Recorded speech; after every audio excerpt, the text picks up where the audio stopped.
This is L-Carnitine. This is also L-Carnitine. What's going on, fellas? Today we're diving into the science behind L-Carnitine, a widely used pre-workout ingredient for its potential benefits during a cutting phase. But is it really beneficial? And is there better ways to take it than just orally? That's what I'm going to be covering today. L-Carnitine is renowned for its role in transporting long-chain fatty acids into the mitochondria where they're oxidized to produce energy in the form of ATP. However, recent studies have raised questions about its efficacy when taken orally, leading some to explore alternative methods like injection. Physiologically, L-Carnitine can be obtained from dietary sources, especially animal-based foods like meats, or it can be synthesized in the body. However, it's considered essential because of endogenous synthesis may not meet our full dietary needs, therefore, rendering a usage for having it in a supplementary form, especially when cutting. L-Carnitine plays a vital role in energy metabolism by facilitating the transport of fatty acids into the mitochondria where they're oxidized to generate ATP, the body's primary energy currency. L-Carnitine is primarily stored in the tissues with high energy demands, such as the heart and skeletal muscles, where it carries out its fatty acid transportation into the mitochondria.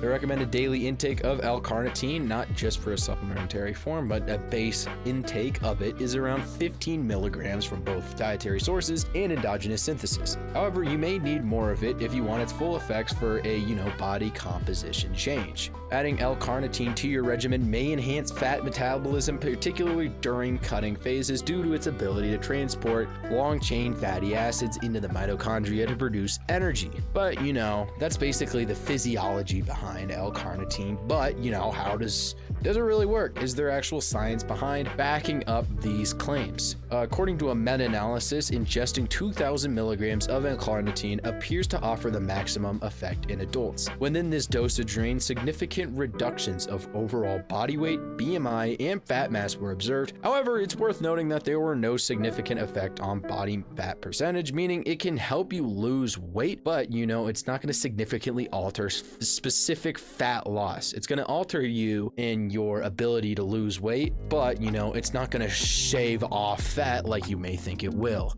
Another meta-analysis revealed that individuals supplementating with L-Carnitine experienced greater weight loss and a notable decrease in BMI compared to a control group. These findings were consistent across various studies while L-Carnitine was taken orally. So its oral efficaciousness does seem to be valid, and there is reason to believe that you can lose weight at an accelerated pace when taking it orally. So, some possible explanations for this would be L-Carnitine ramping up cellular metabolism, effectively assisting in the breakdown of long-chain fatty acids. This increased fat metabolism not only spares glucose stores, but also aids in energy conservation, making it highly beneficial during weight cutting phases. When you're cutting weight or cutting calories, you need every little bit of nutrients you can get. So L-Carnitine sparing glucose stores will make you more effective in the gym and more effective in everyday life. L-Carnitine has also been demonstrated to show appetite suppression properties by enhancing fat metabolism. Individuals report feeling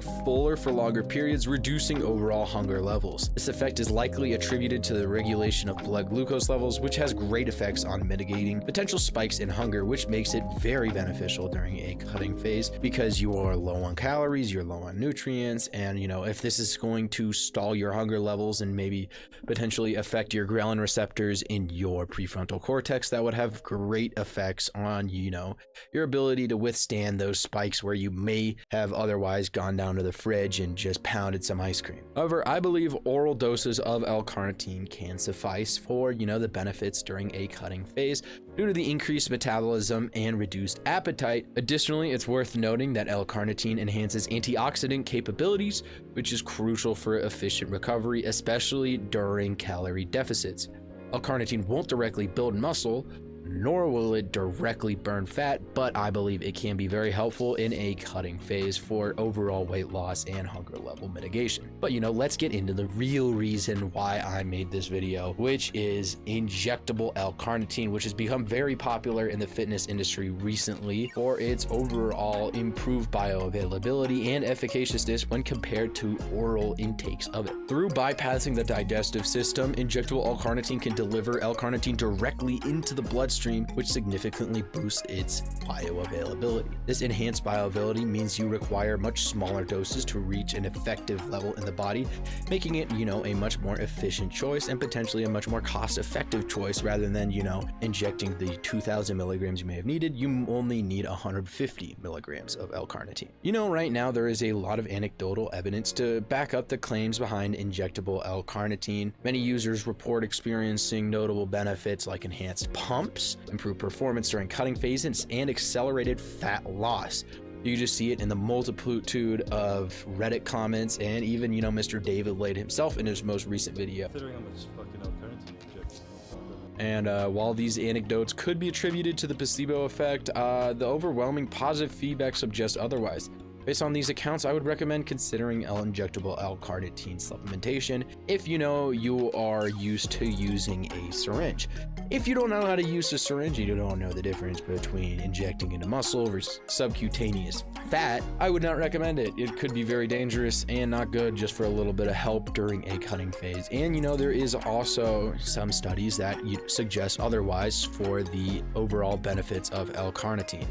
Overall, I think the decision lies to you and your individual circumstances. If you're willing to spend the money on L-Carnitine during a cutting phase, I would recommend it because it could really help you cut weight, keep your workouts efficient, enhance your pumps, which is a lot tougher when you're in a calorie deficit. And overall, I think it could be a benefit to your performance, recovery, and overall time cutting. But if you're not comfortable injecting it and you don't have the money to spend on L-Carnitine, I do not think by any means is it entirely necessary to cut. I think something more like creatine, something more like just caffeine, which can boost your metabolism, or something like protein powder. Those would all be things that I would take over L-Carnitine. But if you have the extra income and you can't afford it, definitely I would recommend it for these benefits. That's going to wrap around this video. It's a bit of a quick one, I thought I'd just get it in and out. But thanks for watching, everyone. If you learned something, let me know down in the comments. Also, if you have another video idea, let me know down in the comments. But